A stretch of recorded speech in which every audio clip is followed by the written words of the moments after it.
Tonight was a very special edition of AEW Collision, which is the reason why I am live tonight here on Valentine's Day. Not normal that you would see me here for a Collision review, but this was Grand Slam Australia.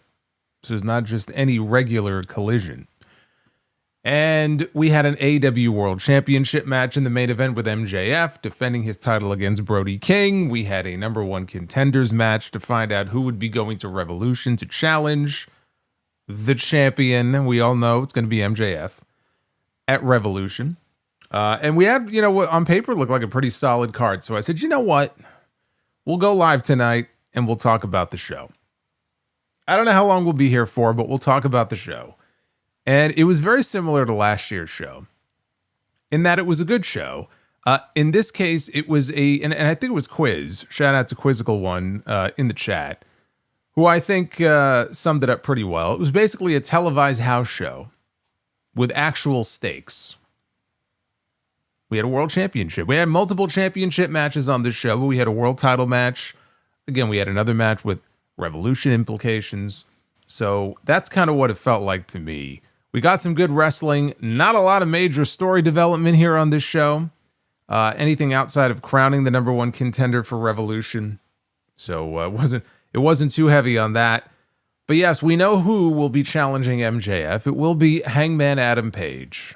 I know there were some people who were hoping maybe Andrade, go a little outside the box.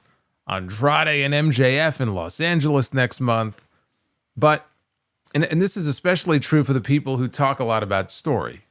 And story is obviously very important. Tony Khan puts a premium on the in-ring, but you have to have some sort of story involving these characters to kind of tie it all together. And the reality is, the person who makes sense for this spot is Hangman Adam Page, because there is a history between Hangman and MJF.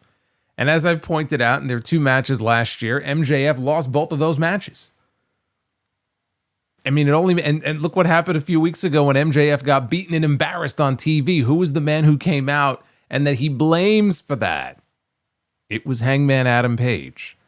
It was always going to be Hangman Adam Page in that spot going to Revolution. Hey, I hope one day we get to see MJF and Andrade. It just won't be in LA. But that was the outcome that made the most sense here. MJF, of course, still the AEW World Champion. I don't know that anybody legitimately thought it would go any other way, especially what we saw a few weeks ago on TV.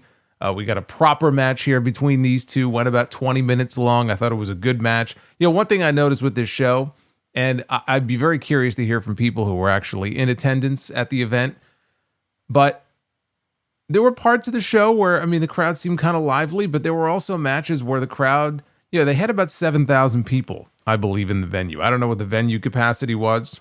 It was bigger than your average television audience for AEW. So they had a decent number of people there. And it just felt like for certain matches and parts of the show, the crowd was not as, invested or not as loud as you would hope for them to be. And it kind of affected a couple of matches there. But we had MJF in the main event. We had Kyle Fletcher putting his TNT championship on the line in what they billed as Game 7 in a ladder match against Mark Briscoe. I was stunned to see Tommaso Ciampa lose the TNT title that quickly on television this week. I still don't agree with it. I see why they did what they did here. They wanted to have Fletcher go in and get a big moment here and pay off this feud with him and Mark Briscoe that's been going on now for months. I still disagree with the move. Fletcher got his moment when all was said and done. We had Jon Moxley and Konosuke Takeshita, Continental Championship on the line. And not only did we not get a winner, we did not get an outcome here for this match, but it appears, based on what we saw here tonight, that the match for Revolution may not be Okada and Takeshita. There may be a different plan in place here. I've been waiting for this rematch with Okada and Takeshita, and it looks to me like they're going to make us wait, if what I saw tonight is any indication, quite a while, potentially, before we actually see that rematch between the two of them, because there may be another rematch coming up before that. Wheeler Yuta, he also got a haircut on this show. It had to be him. It had to be him. Look at, you can't even see the guy's face. He's walking around. He's like he's wearing a bush. Of course it was going to be Wheeler Yuta. And then you had the women's tag team titles on the line as well. We had a women's world championship change on Wednesday. I thought coming into the show we would have up to 2 title changes. As it turned out, we got the title changes on Dynamite, and we got nothing tonight. Because Tekla beat Chris Statlander on Wednesday. But still the tag team champions, the Babes of Wrath. But there is a new addition to the women's roster in AEW. Tony Khan continues his signing binge. Although I'm going to say this one was probably done quite a while ago. And they just waited until now to make it official and make the announcement. It is a very solid addition, though. Whatever you think about all the people that he's been signing so far this year, and again, I have a feeling this signing goes back even before this year. He was just kind of waiting for the right moment to announce it. But this person that he signed is a very solid addition that I like very much to this women's division. So we will talk about who that is, and we'll talk about the entire show. It was a good show overall. It was an easy 2.5 hours to watch. But again, if you watched it, you saw some good wrestling. If you didn't watch it, outside of missing some good matches, you didn't miss a whole lot.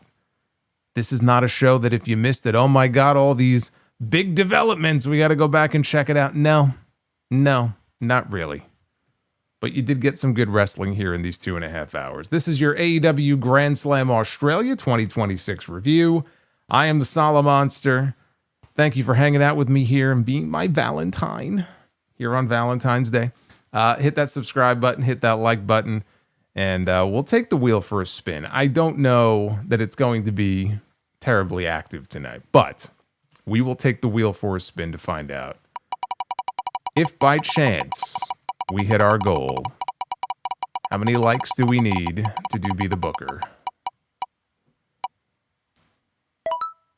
400. If we hit 400 likes, we will be the Booker. We had quite the night last night during the SmackDown review. And not the best night for Be the Booker. It would be nice to kind of get our mojo back and make up for what we did last night, but we'll see. So there you go. Get to work on that. Let's get to work here on this show. Excalibur and Tony Schiavone. They were the announce team here. Shout out to the dude in the crowd. I didn't get a photo of it, but there was a guy in the crowd who was holding up a sign that said, "Too many belts. I salute you, sir." He is 100% right. That's like a general rule, by the way, in wrestling today. Too many belts. See, this guy knows. Just this one poor guy with his sign in the crowd, just trying to spread the word. They open with the Continental title on the line, with Jon Moxley defending against Konosuke Takeshita. No Don Callis, because nobody was allowed at ringside. There's no outside interference allowed here in these Continental title matches. There was a dive early on in this match here by Moxley where he almost overshot Takeshita and almost took a header right into the floor. Came flying out with such momentum he couldn't stop himself. So they brawled on the floor for a while. Moxley whipped him into the barricades. Takeshita whipped Moxley into the barricade, charged him with a big boot. They ended up back in the ring, and Moxley dumped him with a pile driver. Takeshita, though, fought back. So Moxley did what Moxley does. He thumbed him in the eye, sent him back out to the floor. After a commercial, we got a Blue Thunder Bomb that got Takeshita a near fall. And they were fighting and jockeying for position up on the top turnbuckle. And Takeshita went for a power bomb out of the corner. Initially, Moxley blocked it. He let up, though. Takeshita ended up walking him out of the corner with a last ride power bomb for a near fall. Moxley caught him with a cutter out of nowhere, and he curb stomped him on the apron. He waited for the referee to count Takeshita out. He barely beat the count back in, and he slid back into the ring, right into another curb stomp. So Moxley locked down the Bulldog choke, and they announced 5 minutes remaining. Takeshita started to fade. Moxley put the body scissors on, and he transitioned into a cross arm breaker. Takeshita got to the ropes, though. Excalibur, he then clarified for us on commentary that when it comes to the Continental title, these matches here on TV have a 20-minute time limit, and on pay-per-view, they have a 60-minute time limit. So I like how he's clarifying this. We're 15 minutes into this match. but he clarified it for us. So Takeshita hit a pair of exploders. He missed a knee strike. Both men traded sleeper attempts until Moxley spiked him with a Death Rider, only for a 2. Takeshita escaped a second attempt at a Death Rider and was exchanging headbutts with Moxley. We got the 1-minute time call here in this match. So Moxley was bleeding from the nose, and they were both staggered by headbutts momentarily. Now, I will say, I mentioned the crowd before. They announced, I think, 30 seconds left in this match. And when they said that, the crowd went crazy. The crowd was going nuts here for the last 30 seconds of this match. Moxley hit a lariat for a near fall. Takeshita hit a knee strike to the back of the head for another one, just as the time limit expired. And after the match was over, Moxley and Takeshita, they started brawling again. Takeshita gave him the Raging Fire, which, of course, had he done that during the match, he might be the champion right now. But he gave it to him when the match was over. And the way this was left, and, Excalibur, there's a reason why I think Excalibur butted in to let us know about 20 minutes on TV, 60 minutes on pay-per-view.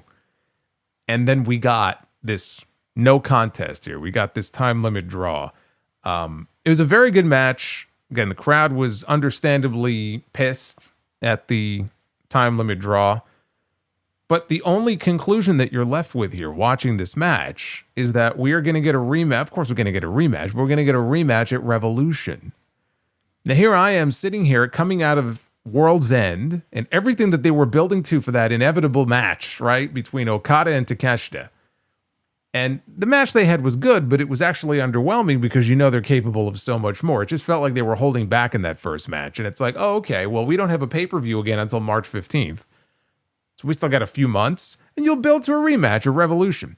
Well, now we're a month away from Revolution, and it looks like the match that we're probably going to get is Takeshita and Moxley for the Continental Championship, which makes me wonder if the plan here is to have Takeshita take the title from Moxley at Revolution and then wait and build to the rematch between Okada and Takeshita at Wembley, which is in August.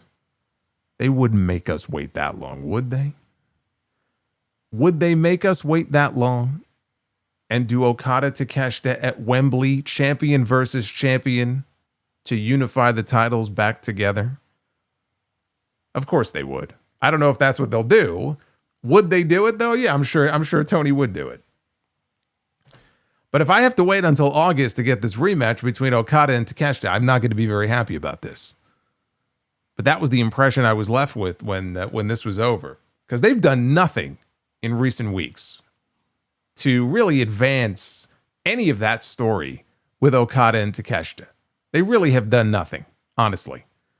So it's very plausible that they're going to make us wait several months before we get that match. This match here, though, again, it was very good. I wouldn't mind seeing them run it back again. But the idea of having to put the other match off for that long is just not something I'm terribly interested in. So I guess we'll have to wait and see. But I do think Takeshita ends up with that Continental title. I do think the end game here is to get gold on him. Okada has the international title. And eventually, when they do clash, you're going to have a unification of those two titles to whoever wins. And that should be Takeshita.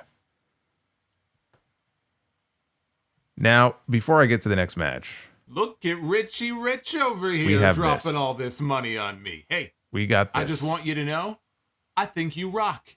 I don't mean The Rock, A-Rock, you rock. And I just wanted you to know that. Shout out to Boots. And there's also a very good point here in the live chat from Like the Mouse 420, who says, this is the company that kept the world title in a briefcase for a year. You are correct. Actually, it was a little less than a year, but your point is well taken. It is entirely possible that is what we are looking at here. Hey, Boots, thank you for the $100 bomb. Boots has joined the Bomb Squad. Boots is leading the Bomb Squad. He is the only member of the Bomb Squad. He owns the Bomb Squad. Says, the Crimson Mask is red. The classic steel cage is blue. In the main event of Wrestling Reviewers, we choose you. Oh my goodness, I have to give you some applause for that. That was very well done. I'm very impressed. I'm very impressed.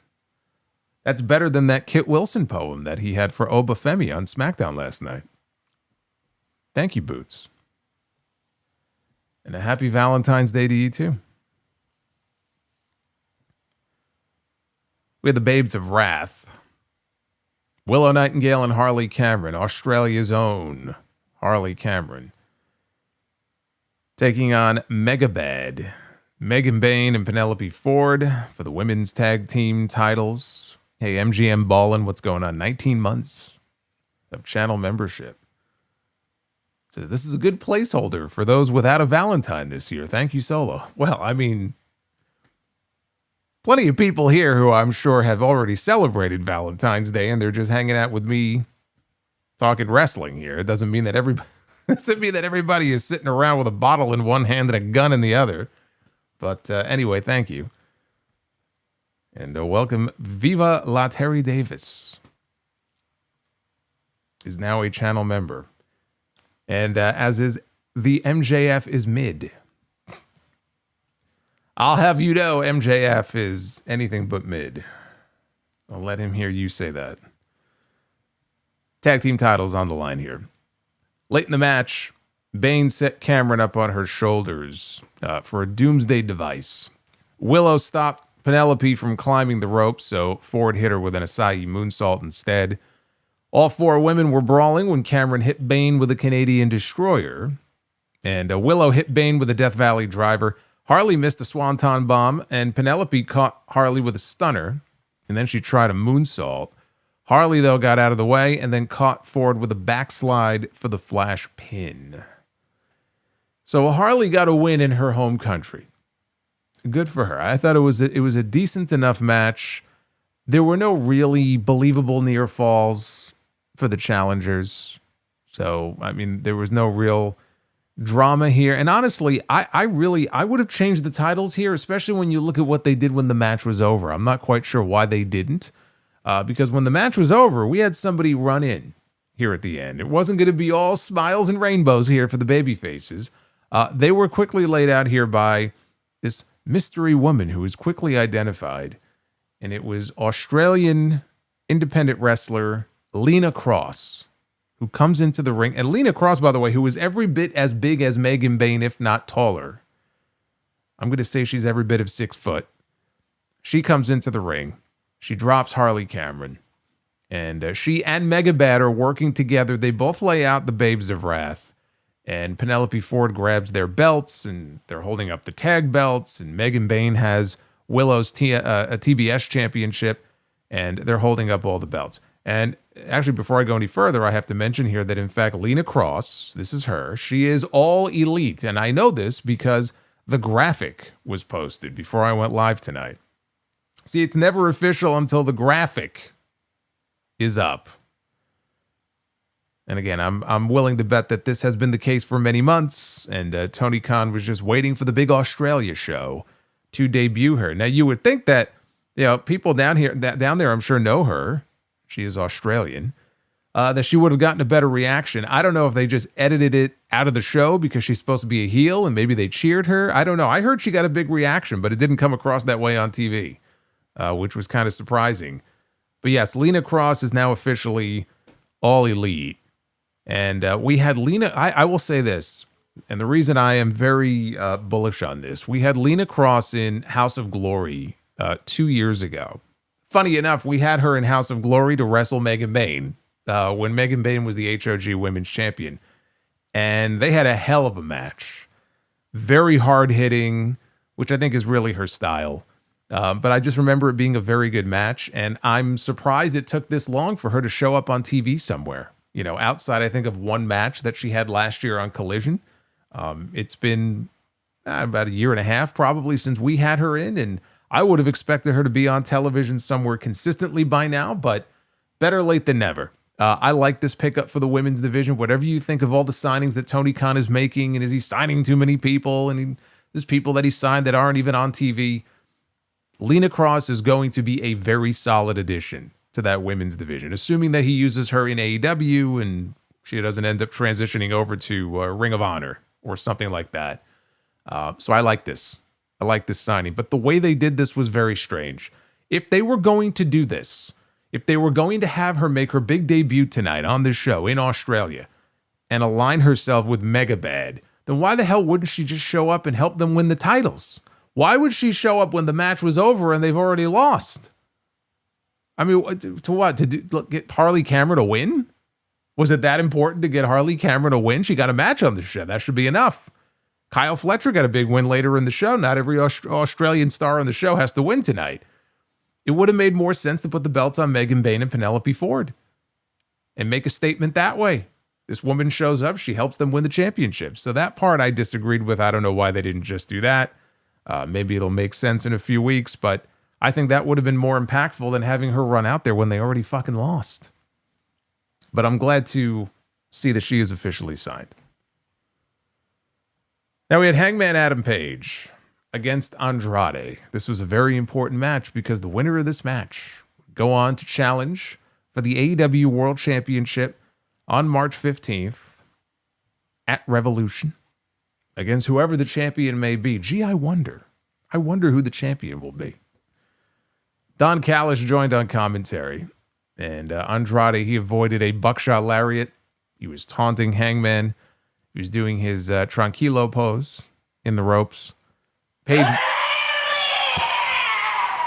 That Asuka just flipped her shit and booted the fuck out of him, and he fell out of the ring.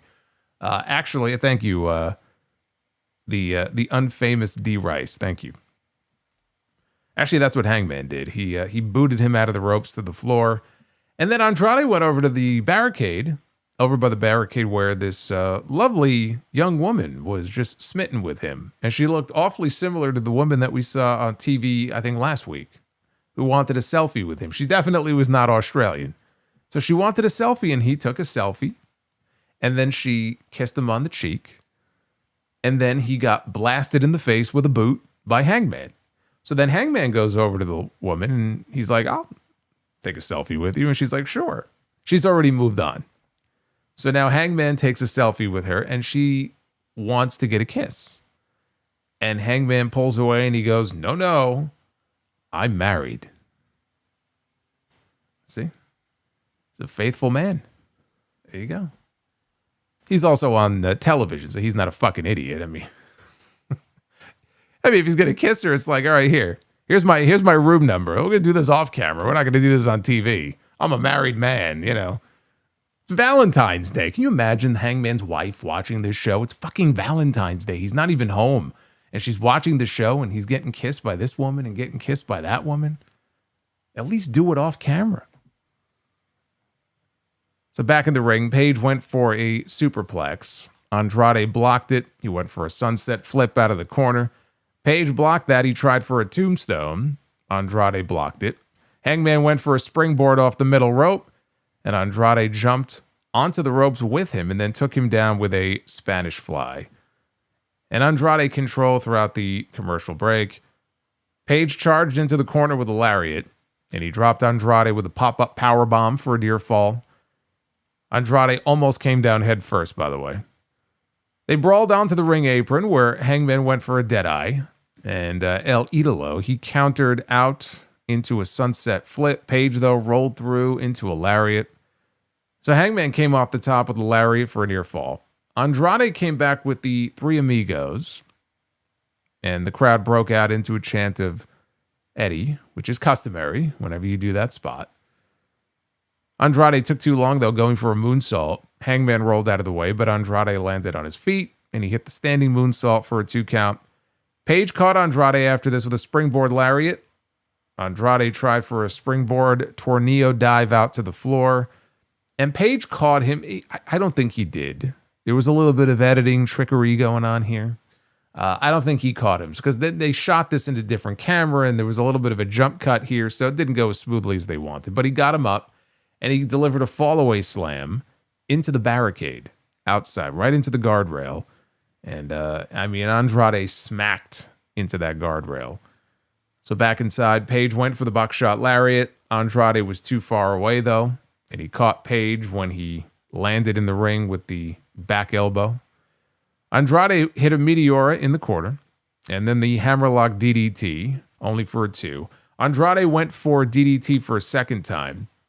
Page, though, countered, and eventually he dropped him on his head with a dead eye. So now Don Callis is panicking at ringside. He's like, oh shit, this is not going to end well.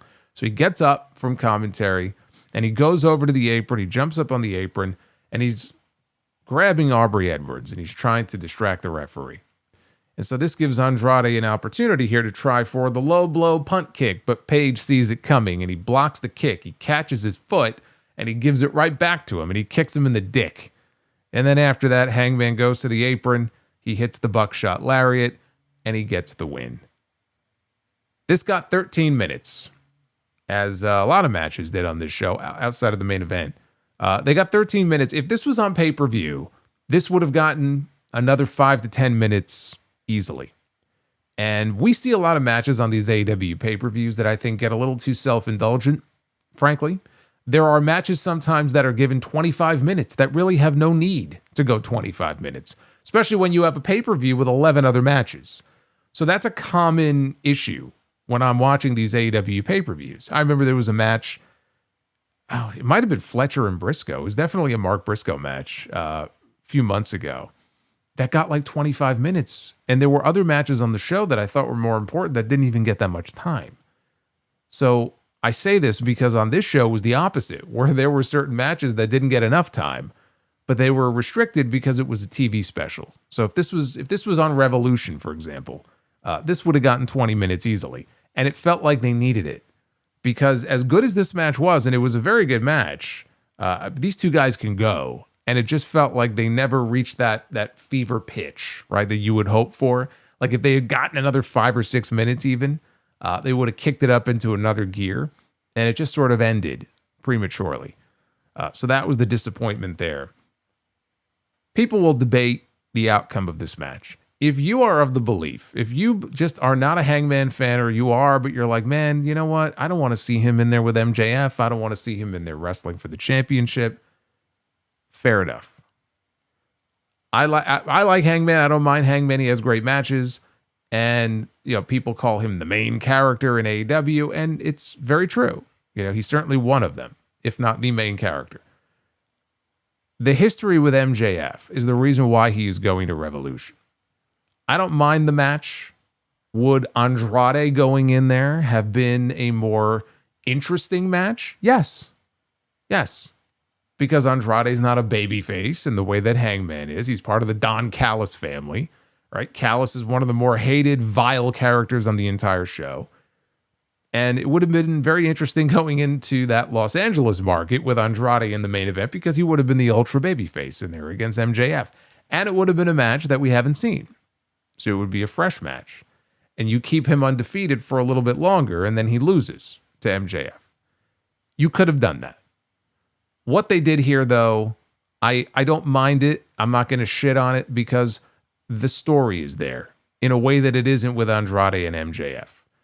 And I don't think you could be somebody who harps on story all the time and look at this and be upset about the fact that they went with the guy who has the heavier story history with MJF. To me, that's just hypocritical.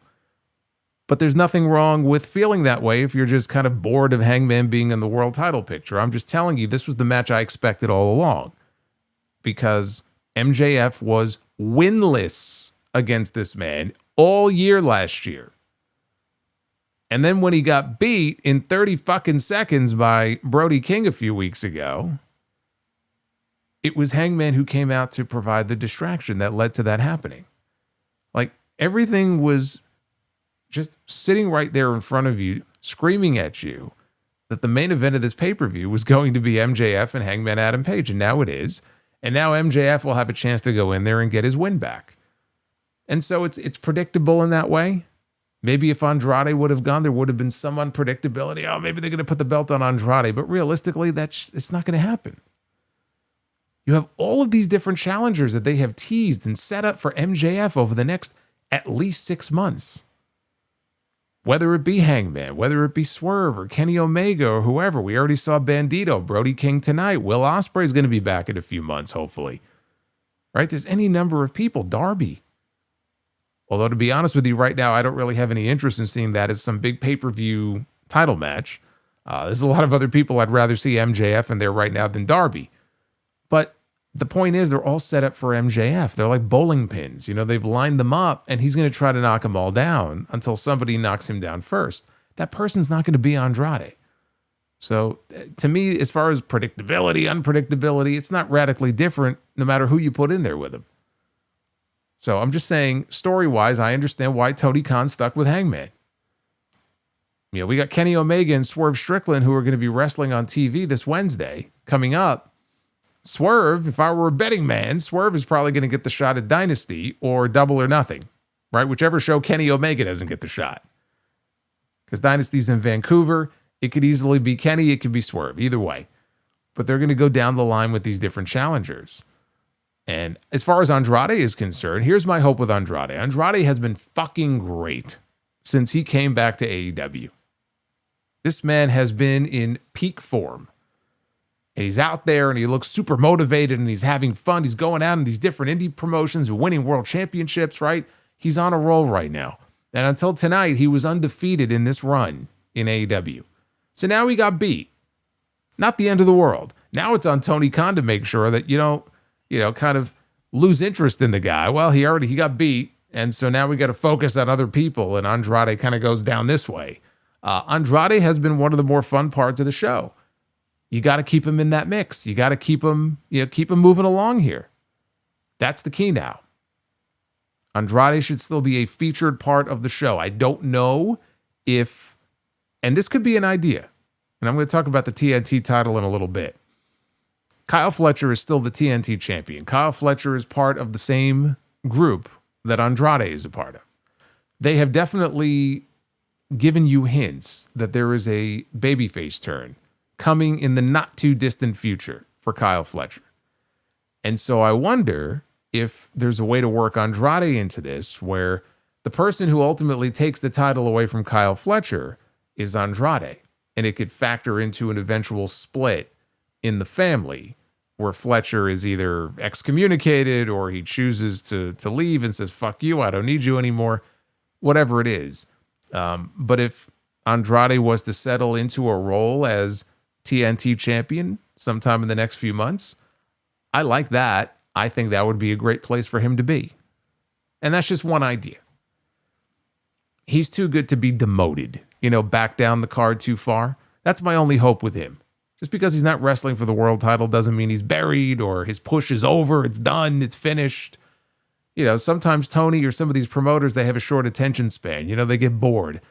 It's a joke about Vince McMahon all the time, right? He'd have his toys. And Tony Khan, same thing. You get your toys, you play with your toys. After a while, you get bored, you put it on the shelf. Or you put it in the toy chest. You buy a new toy. And you forget about the old toys, right? I don't want them to forget that Andrade is still there. He's still the shiny new toy. That's my only hope. But the match here between them, I would have liked for it to have gone longer, but this was a very good match. I enjoyed this. Shout out, by the way, to Tone VC, also one of our esteemed channel members. Yeah, see, Sarah agrees. It's a possibility. Could see Andrade and Fletcher out of this. But yeah, I'm telling you, man, Andrade, he has been on a roll. It's been a lot of fun to watch. It was unexpected. It was unexpected. Just the way things ended up being late last year, where we weren't even sure if he'd be back on TV. We didn't know if he'd still be sitting at home, stuck in a contract. But it's been fun to watch. So we had a tornado tag match. The loser of the fall would be forced to get their head shaved. Orange Cassidy and Timeless Tony Storm taking on Wheeler Yuta and Marina Shafir. Yuta had a purple strand of Mina Shirakawa's hair attached to his own hair as he came out. This was after they cut off some locks from her head on Wednesday. So Cassidy and Storm, they attacked Yuta and Shafir in the crowd as they were making their entrance. The brawl began. They all fought off. We got a split screen for a little bit because they were in two different areas. So it's just chaos in the crowd here at... how do you pronounce this building, by the way? They were in tonight. It starts with a Q. Anybody know how you pronounce it? I don't know. Never heard of this venue before, but they were in Sydney, Australia. So the big spot here early in this match, Wheeler Yuta gets Toni Storm. We got some intergender action going on here. He gets her on top of what, to me, there was like a black tarp over what looked like two tables. It may have just been one big equipment case. I don't know, because he was going to give her a pile driver on top of whatever it was. And he did. He gave her a pile driver, and whatever it was, it didn't break. And then she rolled off and fell on the floor. So she ended up being carried to the back by Luther, I guess, for medical attention. That left Orange Cassidy all by himself, 2-on-1. After a break, Toni came marching back down to the ring, and she made a beeline for Marina Shafir. We got Suplex City, Germans galore. Then she danced with Orange Cassidy until Marina Shafir beat them both up. Cassidy, though, was back with a beach break to Marina. Yuta looked like he was going to let Marina take the losing fall. He was going to let her get her head shaved here so he could save his own head. And anyway, he thought about it for a moment. Stun Dog Millionaire to Yuta, followed by a Tilt-A-Whirl DDT. Here comes the Orange Punch, but not so fast. Marina Shafir now gets into the ring, and he hesitates, but then he decides to go for it. She avoids it and got an ankle lock applied on him. At the same time, Wheeler Yuta got put in the TCM chicken wing by Toni Storm. So we have these dueling submissions that are going on here at the same time.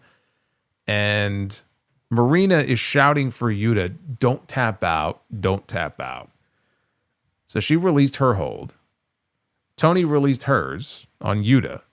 And the two ladies went at it until Yuta blasted Toni with the Busaiku knee. And he went for the pin. And it was only the intervention of Orange Cassidy that saved her hair. So there was a spot here where Yuta blasted Shafir with the Busaiku knee by accident. A little bit of friendly fire here from the Death Riders. Toni took Yuta down with a German suplex. Then there was the running hip attack in the corner.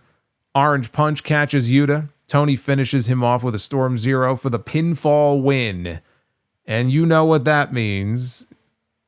That means that Wheeler Yuta is going cue ball. Those are the rules. You got to deliver on the stipulation now. Mina Shirakawa comes out. She's carrying a barber stool down to the ring. Luther has the barber tools. I mean, he had everything here. They put this tray in the ring. You got the scissors. You got the trimmer. You got the little thing with the blue barbicide solution in it. They're all ready to go here. The only thing missing was the old school barber pole. Or Brutus Beefcake wearing, the fishnets or whatever the fuck it was that he used to wear. That's the only thing that was missing here. So Yuta, he kicks the stool over and he says, fuck this. And he bails out of the ring and he's going to leave. He starts to leave through the crowd until Jon Moxley comes walking up to him and he blocks him and he says, you got to get back in there. And he's telling him, you lost. Get back in there. Got to take it like a man. Because, Jon Moxley now, he's all righteous and he's a babyface now, even though the rest of the Death Riders are not. Now he's telling him you got to take your medicine like a big boy. You got to go back in the ring. So Yuta returns to the ring and Marina goes back into the ring with him and she's holding his hand as he sits there. And Mina gets the first cut and she's got little scissors and she's cutting the hair off. Toni has the scissors. Cassidy finally, he busts. I won't bit her all night if they keep using these stupid scissors. So he busts out the trimmer and then he starts to really shave the hair off. And Moxley, they flash Moxley, a look on his face of just disappointment as he's watching this. And so, look, I actually wasn't expecting this much intergender wrestling in this match, which was fine. I mean, the people enjoyed it. Look, this was in many ways the match on the card. We call it the come down match, I guess, but it was sort of the comic relief, because there was a lot of humor here in this match, but it was also the payoff that the people wanted to see. They guaranteed you that somebody was going to go bald. Now, actually, nobody was really shaved totally bald, but they promised you that somebody was going to get their head shaved. So they had to deliver on that stipulation. Wheeler Yuta, nobody likes Wheeler Yuta, of course. We know this already. Nobody likes Yuta. And after what he did to Marina, or not Marina, but to Mina on Wednesday, it was the only outcome here, right? Of course he was going to get his comeuppance here. So when he finally did, the fans got what they wanted. The fans had fun with it. I really have not given a shit about the story, like the stuff they've been doing with the conglomeration and all that. Like, I don't give a shit. You had Roderick Strong walking out the other night on, the conglomeration, and I don't care. Personally, I just don't care about it. But Toni Storm is such a great character, right? And people love Toni. They're giving other women a chance to have the spotlight in the division now. So I don't want to hear any of this nonsense about, oh, Toni Storm, look at the fall of Toni Storm. Like, Toni Storm is doing what you should be doing, which is giving other people an opportunity to shine and grow and get to a level where they can be maybe the next Toni Storm. And Toni Storm is bulletproof. So she could take a back seat for a little bit and be in a lesser story and still be every bit as over as she was before because she's fucking great. So there's no harm in it. I just haven't cared about some of the shit that they've had them doing.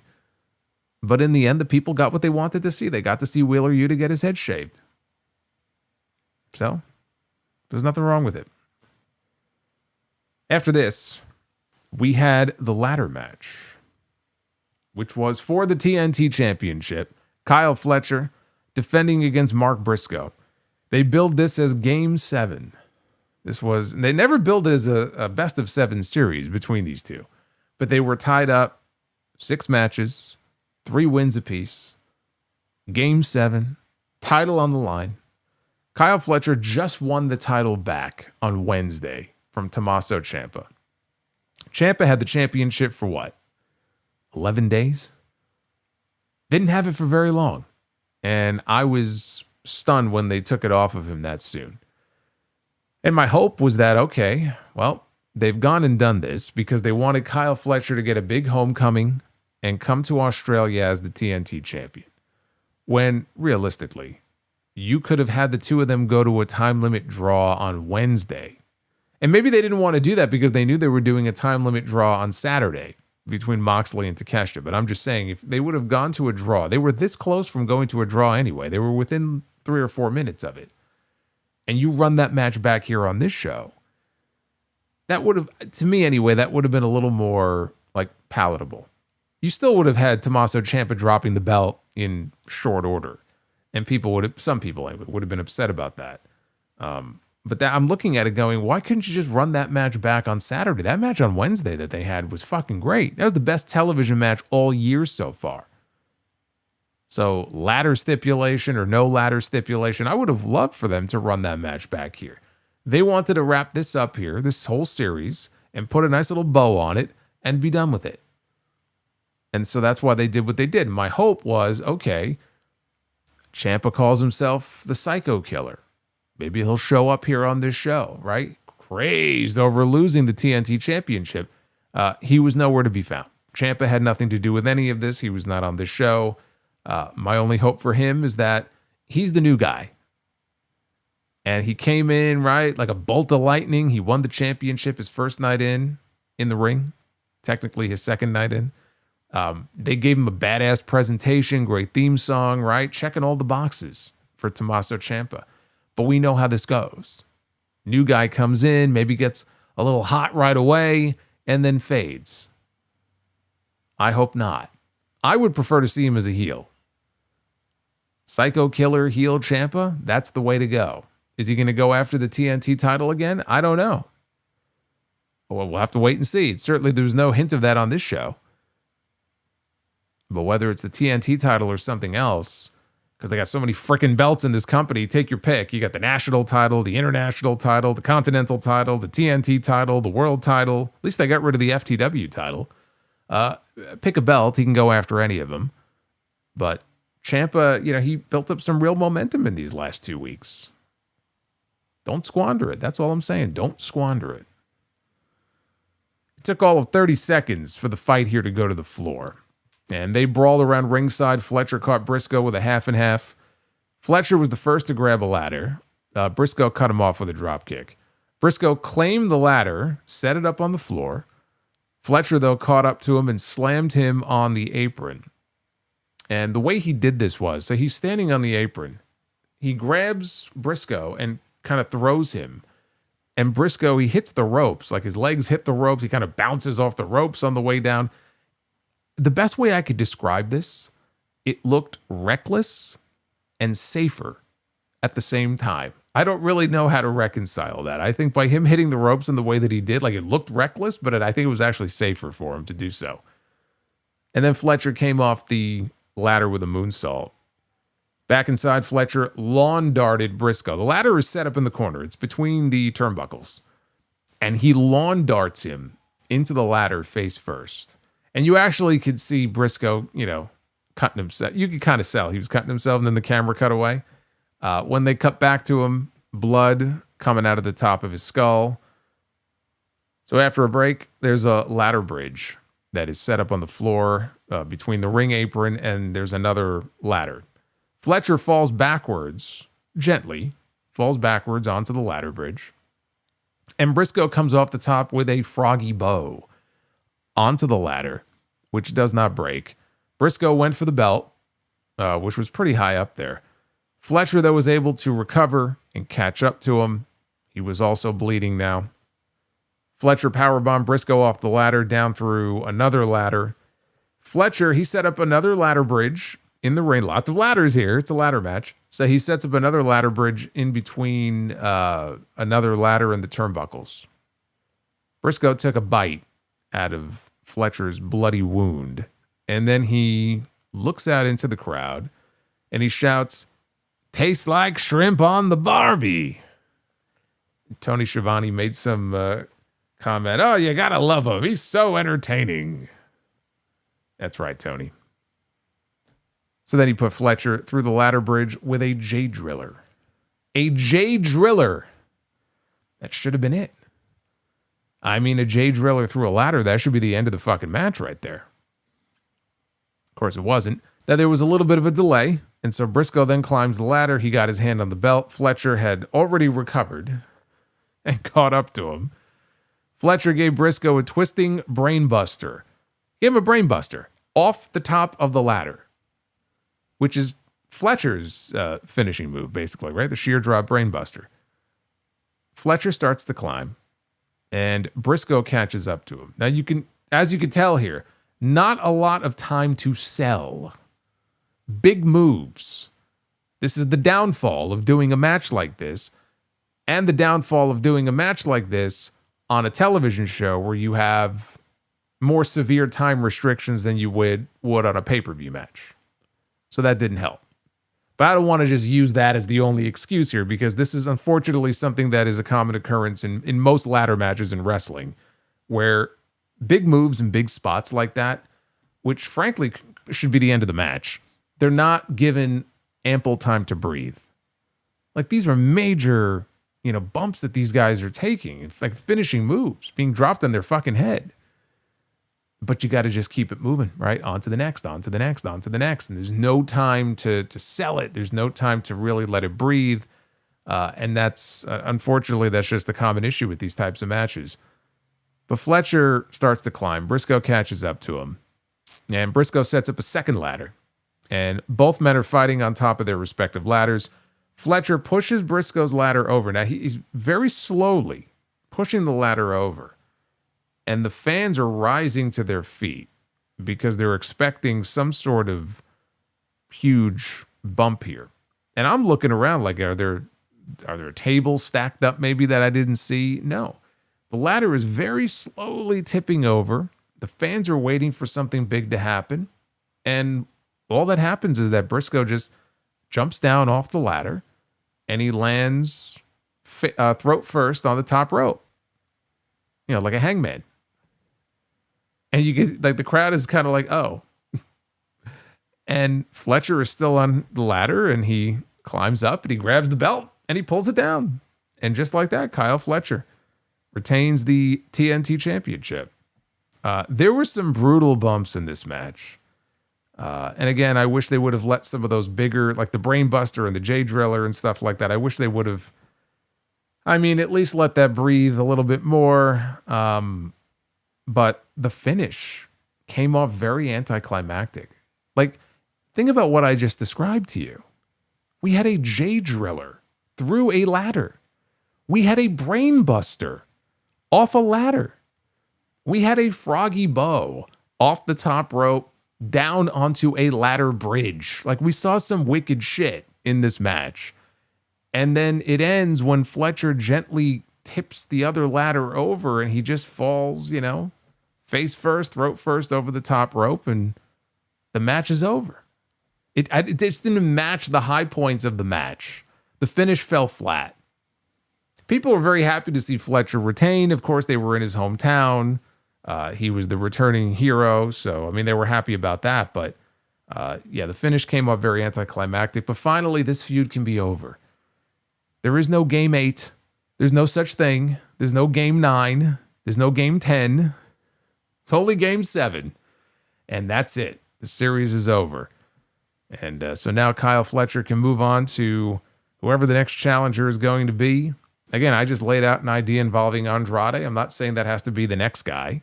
We'll see if Ciampa's still in the mix, but it's time to move on from Mark Briscoe in this spot. So then we had the main event. And the main event of this show, selling. What the fuck is that? Yeah, I know.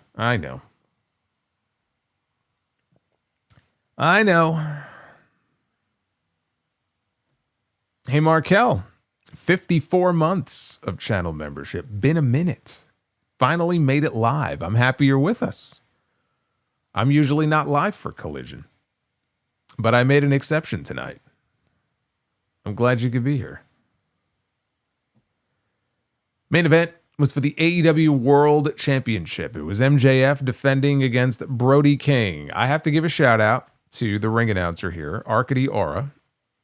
She was handling the ring introductions here for the show and for the main event. And I thought she did an excellent job here. I just wanted to say that. I thought she, especially for the ring intros here for the title match, she did a hell of a job. And for those of you who want to know, yes, the fans in Australia did chant it. And no, TNT did not edit them off the show. So now you know. So Brody, he press slammed MJF out of the corner early. King went for a cannonball in the corner. MJF moved out of the way. So Brody crashed and burned, and he was selling his left leg, his left knee. Like he may have hurt it. He may have wrapped it around the rope. MJF saw this, and he took to working on the leg. He was wrapping it around the ring post. Later on, MJF clipped the knee, and then he busted out the old kangaroo kick. We haven't seen one of those in a while. And the crowd popped, so then MJF flipped him off. He followed King out to the floor with a tope. Back inside, MJF avoided a senton, and he went to an ankle lock. He was tying King up with a knee bar, and Brody was able to break the hold by getting to the ropes. So after a break, Brody, even on the bad wheel, he is going to hit a tope suicida. This is a giant man, and this man comes flying through the ropes, out of the ring, wipes out MJF, who actually made it back into the ring before Brody did. But Brody went on the offense. He gave MJF a backdrop, and MJF let out an "oh shit" as he was backdropped high into the air. Right before he took flight, it's like little things like that. Like even earlier in the match, when Brody, gorilla pressed him up, did the same thing. Just let out like a little "oh shit." Just little things like that add so much. So they wound up outside the ring. MJF was seated up against the barricade. And Brody backed up and he came charging in, even on one leg, for a running crossbody. Then he got MJF back inside and he had the crowd barking. In comes Brody with the cannonball. This time it connects. He covers him. MJF kicks out. So he goes for the Gonzo bomb. MJF flips out of it. And he gets a sleeper hold applied, and the knee gives out. So now MJF has got him in the hold, down on the mat. And Brody's eyes are all glazed over. The arm drops once. And we have, I think it was Tony Schiavone on commentary who's saying, well, you know, it's got to drop 3 times. So it drops once. But here's Bandito. We haven't seen Bandito in a few weeks, and he's got a brace on his left hand. He does have a hand injury. Apparently, it's like, I guess, a relatively minor injury, but he does have a legitimate hand injury. So that's what that was. But Bandito is out. He is shouting to Brody to try to rally him and try to wake this guy up. Don't give up. Don't give up. He's saying, don't give up.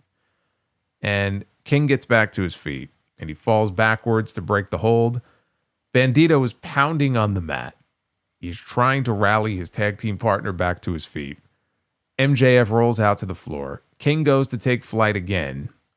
This time, though, MJF jumps up on the apron and he grabs him and he delivers a DDT through the ropes onto the apron. So now Brody is on the floor and Bryce Remsburg is counting. MJF dives out. Now, Brody was supposed to catch him seamlessly on his shoulders. He didn't, so he picked him up and put him back on his shoulders. And then he delivered a running Death Valley driver into the guardrail. And man, did MJF hit that guardrail hard. So now both men are down outside. Bryce is up to 7, counting both guys out here. And Bandito, Brody's back to his feet, and it looks like Brody's about to just go back into the ring. And Bandito's like, you got to get him back in the ring. Like he forgot.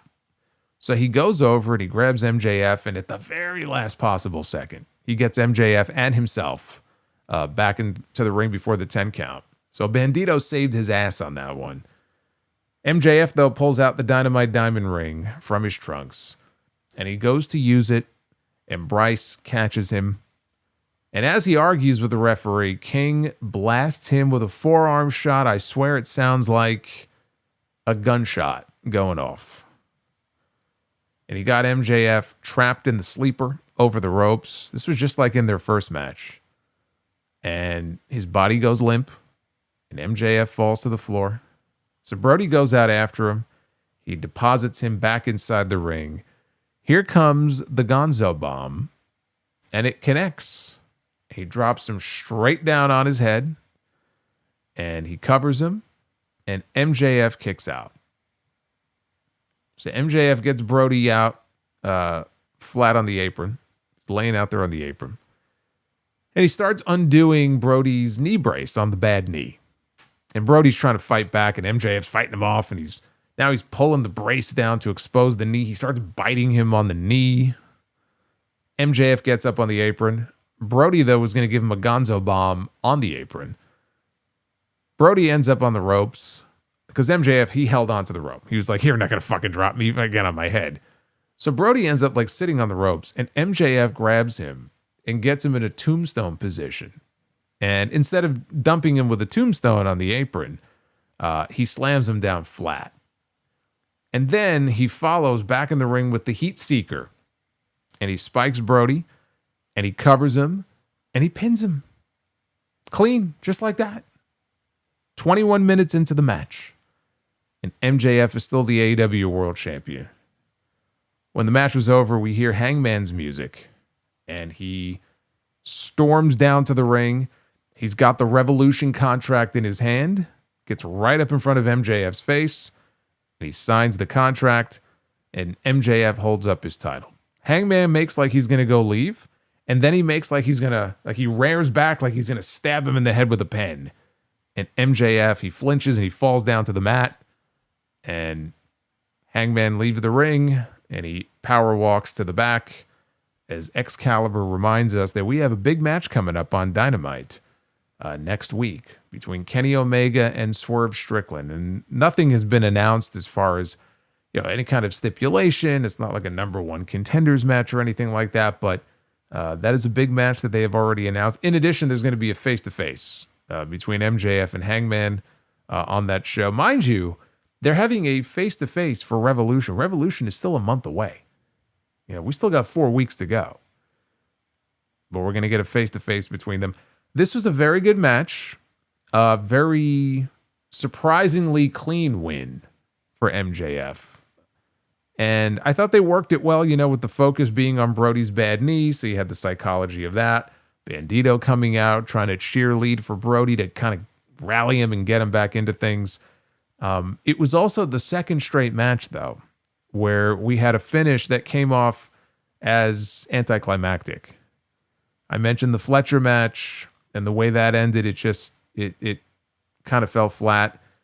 The finish here fell flat too, because I just think a lot of people weren't expecting the Heat Seeker to be the finish. And I mean, I'm sure he's used it as a finish in some of his matches before, but it's not really been established as like the finishing move, you know, that MJF uses in every match. And I just think at that moment in that spot, a lot of people weren't really expecting that to be it. And then the match was just kind of over. But I also don't think people really believed that the finish was going to go any differently here. You know, there was really no, and I talk about this even with some of the WWE matches. You know, one of the things that happens sometimes is when you telegraph the outcome of the match in advance, it's hard for people to buy into all the near falls. It's hard for people to really fully invest in it. When Hangman beat Andrade earlier in the show, like, it was over. We already knew at that point with 100% certainty. I mean, with Andrade, it would have been 98% certainty, but we already knew at that point what the match for Revolution was going to be. So maybe that factored into it a little bit as well. As far as the direction for Revolution, just to go back to what I said before, it could have been Andrade. It would have been a great match. It would have been a great atmosphere in LA doing that in the main event. The story is MJF and Hangman. And they want to put this story to bed and then move on to whoever the next challenger is going to be, whether it's Kenny, whether it's Swerve. They want to close this chapter on the story between MJF and Hangman. And so you'll see in their face-to-face on Dynamite this week, you know, MJF is going to, I'm sure he's going to bring up the fact that, you know, he went 0 for 2 against this man last year, you know, and it eats him up inside because he knows he's better than him. And they're going to bring up all the history between them. These are two guys that go back. These are two of the OGs, you know, outside of the EVPs and someone like Darby. These are the OGs here of AEW. They were there from day one in 2019. You know, their history goes back that far. I think that segment they had back in 2019 with Bret Hart, where he, I think, unveiled the AEW World title, if I remember correctly. I think Hangman and MJF were involved in that segment. So that's why we're getting this match here at Revolution. But either way, I'm cool with it either way. Hangman and MJF, Andrade and MJF. Hopefully Andrade will have another big match on that show. Maybe Fletcher. Maybe Kyle Fletcher. But again, for me, it was an easy 2.5 hours. You got some good matches. But if you didn't see the show, story-wise, big developments or anything, I mean, yes, Lena Cross showed up. But in terms of big developments, you didn't miss much. It really was like a big house show that happened to have some high stakes because we had a bunch of championships that were on the line. Now we have a number one contender for the pay-per-view. That was the story of Revolution, or the story of Grand Slam heading into Revolution. You know it's a big show because I'm live for a Collision review. That never happens. It may not happen again until they go back to Australia next year. This may be it. This is your big annual Collision live review here. But where I see MJF in the main event for the World Championship, to me, that's a big show. You know, that's a show worth covering here. Let's take a look at the Twitter poll. What did you think of Grand Slam with nearly 800 votes in so far? 67% thumbs up, 32.7% thumbs down. The MJF is mid. It says, I only watch for Fletcher and MJF. Yeah, but if he's mid, why are you watching him? Bret Hart doesn't remember MJF, sadly. Yeah, I saw that clip too. Part of me would like to think that Bret is trolling, but sadly, I don't think he is. Springwood says, the first Collision I've seen in years. Well, what did you think? What did you vote in the poll? You didn't tell me. You didn't mention it. All right, let's take a look at your super chats here. What you thought of the show tonight. And we'll get you out of here. We'll start with Toya. Toya ain't nice. Says, it's been a real heavy, sad week for me, but I wanted to say congrats on the podcast. I'll be your Valentine. Well, I'm sorry it's been a tough week for you. I don't know what's going on, but I hope it gets better for you. And I appreciate the offer. Thank you. Boots. With that $100 Boots bomb. It may be the last collision he sees in years. It could be. I don't know. Put some other big matches worth watching here. I see enough wrestling as it is.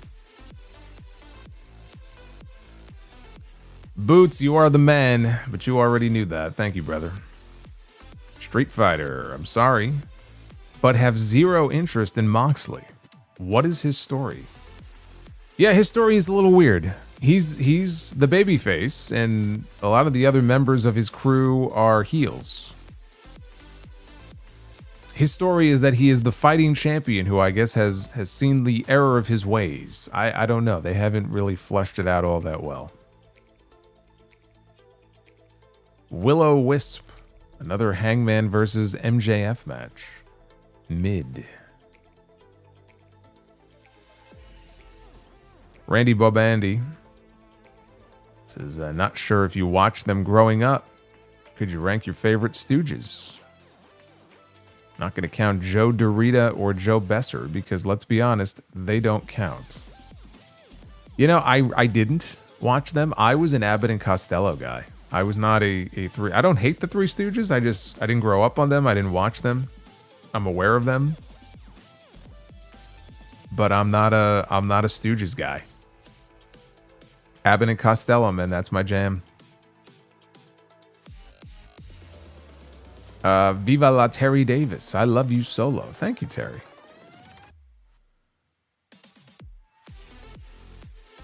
Why did he see his errors? Because Tony Khan told him to. That's as good of an explanation as they gave on television. Randy says Heidenreich is a better poet than Kip. You mean Kit? Kip who? Cute Kip? Kip Sabian? Who are we talking about here? Talking about Kit Wilson? David Rice, thank you for the 20. So this is one of my biggest gripes with AEW. Lena Cross has a great look. Why would you just have her run in with a large amount of the audience not knowing who she is? Run some vignettes on her first? In this case, see, I disagree. I disagree in this case. Not every single person who debuts is going to have vignettes. There have been debuts over the years. I'll use one of the best examples I can give you. Brock Lesnar. When Brock Lesnar showed up in 2002, he showed up and he destroyed the people that he was in the ring with. To the point where I still remember that angle today. I still remember him. He gave Maven what is to this day one of the cleanest F5s that I have ever seen him give. And then the triple power bomb to Spike Dudley, which would have kept going, but Spike told him, like, that's it. I can't take anymore. Like, he was destroying this poor bastard. And like, that's his first night in. They didn't run vignettes for him. Brock is coming. Like, there was nothing. He just showed up. Nobody knew who the fuck this guy was, but they took one look at him and they're like, holy shit, this guy looks like a freak. He looks like a mutant. And that's okay, because sometimes you don't need to run weeks of vignettes. Generally, yeah, that's what you should do, but you don't do that for everybody because that's boring. Then every debut is the same. Lena Cross, they were obviously saving her because they were in Australia and they figured that the people would know her.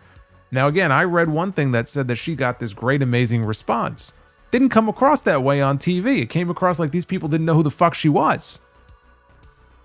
So I don't know what to make of that. I mean, I don't know why they would have edited out a positive response just because, what, she's a heel? I mean, so what? But in this case, that's exactly why Toni did it, I'm sure. You know, she's from Australia. They wanted it to be a surprise. And so we'll debut her in Australia. I don't blame them for not running vignettes for her. I do think it's something that they should, generally do more of when it comes to debuting these people and giving the audience, right, a sense of who they are, where they're from, why they're important. A lot of times, especially in AEW, Toni will just assume that the audience knows who they are, or they'll just go to Google and they'll Google it and look up who the person is, and he's content with that. And that isn't always the smartest way to go about doing it. I think that's kind of stupid sometimes. But in this case, I disagree. I think the way they did it, as far as saving it as a surprise for Australia, was fine. Now, the execution of it was not great. I would not have executed it exactly the way, especially just having her go out there after they already lost. I just think that's just incredibly stupid. Instead of having her help them win the titles, we'll send her out there after they've already lost the match. Yeah, good job on that. Randy says, buy, sell, or rent. 04-05 title reigns of doom. Triple H, JBL, or Jeff Jarrett. Well, I wasn't watching TNA as closely as I was WWE. So I probably would just have Jarrett ranked last. Triple H is by far the worst. I'm sorry. The Reign of Terror was just fucking awful. JBL I'll put in the middle, and then Jarrett I'll put last. Randy says, I know you can't give any spoilers, but any chance that HOG might make an appearance in Maryland? There's always a chance. That's all I can really say. There's always a chance. Is it something that's imminent? No. But is there a chance? Yes.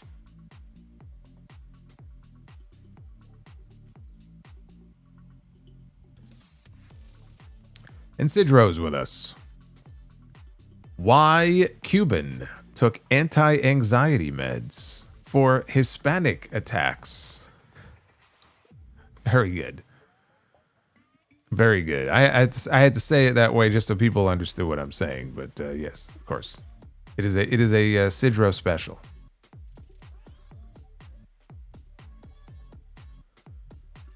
Ishmael.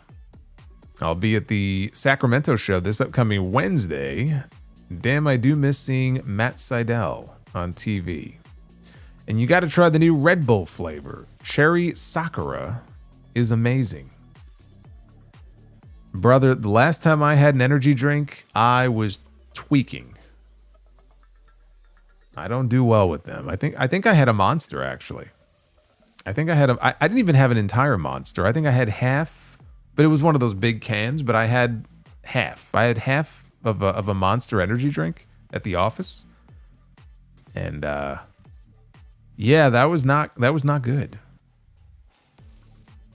That was not good. So I avoid all that. I don't do any of the energy drink stuff. I don't drink caffeine. I'm not a coffee guy. I just, I don't do any of that stuff. And Street Fighter, Tekla's promo tonight gave me major Heath Ledger Joker vibes. She is a loose cannon, and I love it. Yeah, Tekla's a little psycho. They did have a vignette coming off the women's title match from Wednesday. But Statlander cut a promo in the back, all bloody. She's still coming after the world title. And then Tekla was back there with her leather strap and her belt, and she was a crazy woman. I don't know. In a way, she almost gives off, not in terms of the voice, but there are aspects of her that remind me of Luna Vachon. Like, in a good way. Because Luna was awesome. And I think Luna is very underrated and does not get the credit that she deserves. But, yeah, she's got some Luna Vachon vibes going on there. All right, we are 530 likes. Man, how the hell did we do that? That came out of nowhere. You guys must really want to be the booker. Holy shit. Well, if you want it that bad, let's get to it. Ladies and gentlemen, it is now time to be the Booker. 530 likes. My goodness. Ask and ye shall receive. All right. Oh, look, everybody. It's Turbo Floyd. And, oh, God, who's the other guy? His name just popped out of my head. Oh, man. Anyway, it's the Outrunners. Can't believe the Outrunners never did get, even briefly, that tag team title run. What a missed opportunity that was. Because we're off the peak now, right? They passed the peak. The peak is over. And they never did get that run.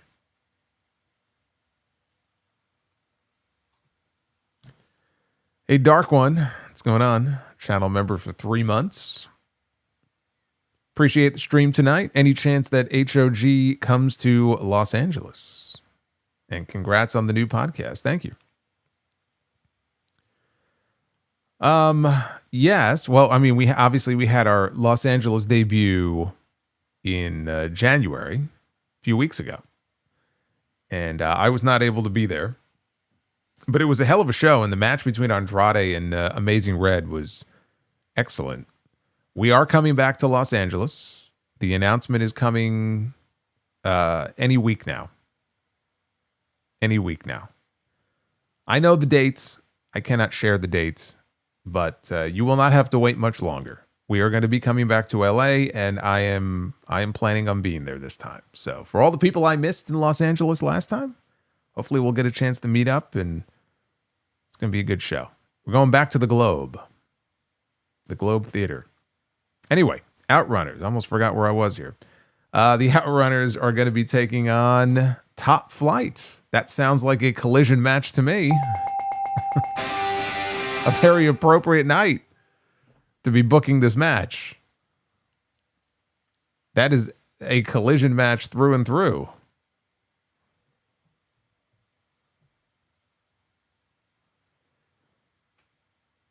All right, here we go. Women's match. We have someone that you will not be seeing on Collision or Dynamite or any other show. Dr. Britt Baker. DMD. Look at this. I booked her before Tony Khan did.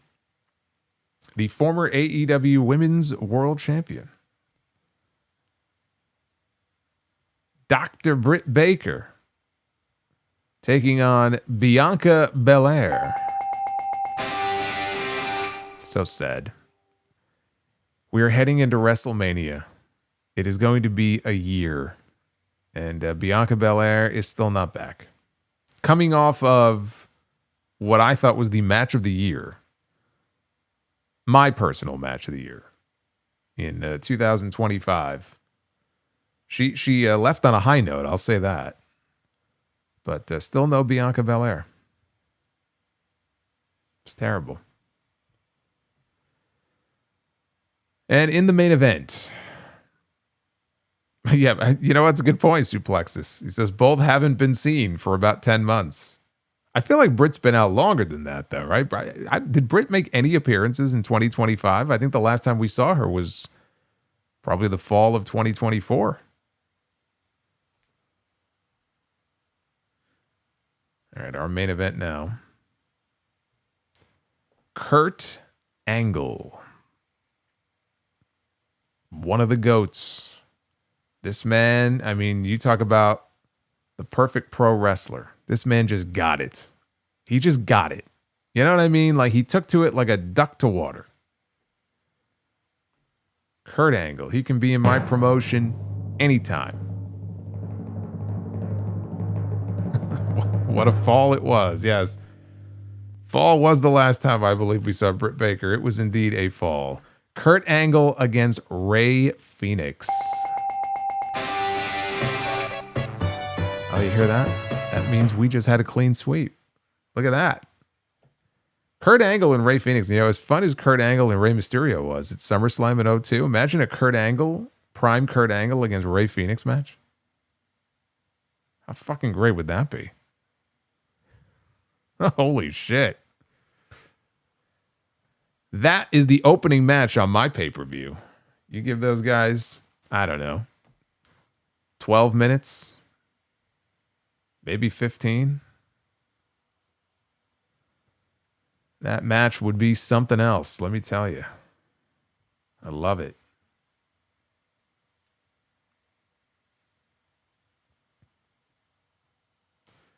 We picked some good ones tonight. It's a good recovery from last night.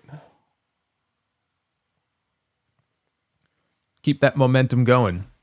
Next time I'm going to be live with you will be Monday night. That'll be for the Raw post show, as we are on the road to the Elimination Chamber. We got more qualifiers coming up on Monday night. We got a lot of stuff to talk about on the podcast tomorrow. Not just the Grand Slam fallout now and where we go from here, but just a bunch of other things to get into from AEW and from WWE, maybe a little bit of New Japan. So that'll be episode 951. It'll be dropping sometime, I don't know, mid-afternoon tomorrow. So definitely tune in for that. It's a big week coming up because not only is the sound off tomorrow, we got Raw Monday night. Tuesday evening will be episode 2 of the Uncrowned Wrestling Show, which of course is part of Yahoo Sports and on the Ariel Helwani Show feed. Big shout out to Ariel. He has been hanging out in, is it Livonia? Lavinia. I think it's Lavinia, Italy, covering the Winter Olympics for the Canadian Broadcasting Corporation. He's been over in Italy freezing his ass off, having the time of his life. And we've kicked off this new wrestling show. The reception to it so far has been incredible. So I thank you for that. And episode 2 will be dropping on Tuesday. And then, of course, we got Tuesday Night Titans that night. And Dynamite on Wednesday with Kenny Omega and Swerve Strickland. And, man, no SmackDown review. I will be at the House of Glory show. We have a big show coming up on Friday. Andrade is going to be there, actually challenging for the HOG World title against Charles Mason. And MJF will be there. Now we know he will be walking in as the AEW World Champion, which means we can make an announcement this week as far as what his match is going to be. So that'll be Friday night. Hopefully I get to see some of you there. Yeah, somebody asked me in the chat about the Observer Awards. I am gonna run through. I'm not every single. There's so many categories, but I'll run through the key categories. Chime in on the Observer Awards and Dave's big faux pas this week as well. That'll be the top story. So we got a lot to cover tomorrow.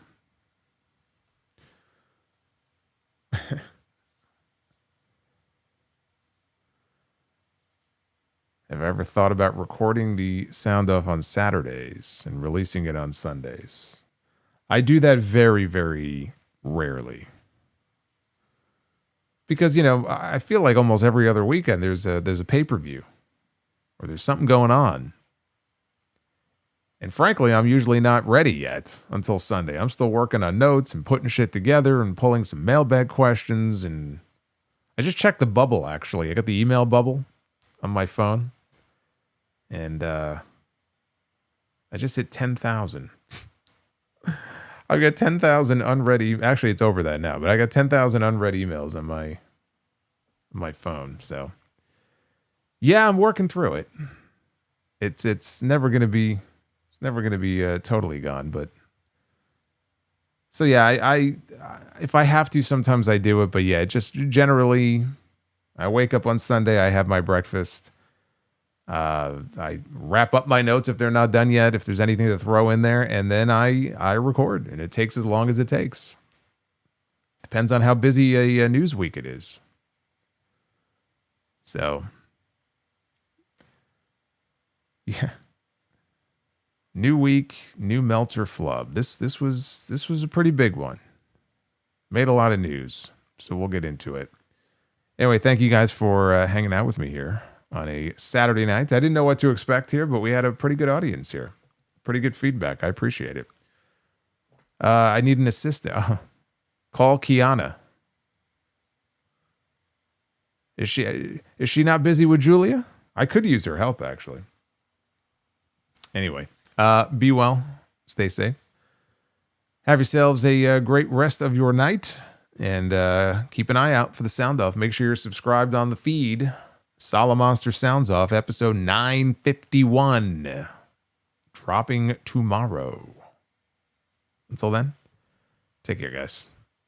I'll see you back here Monday night.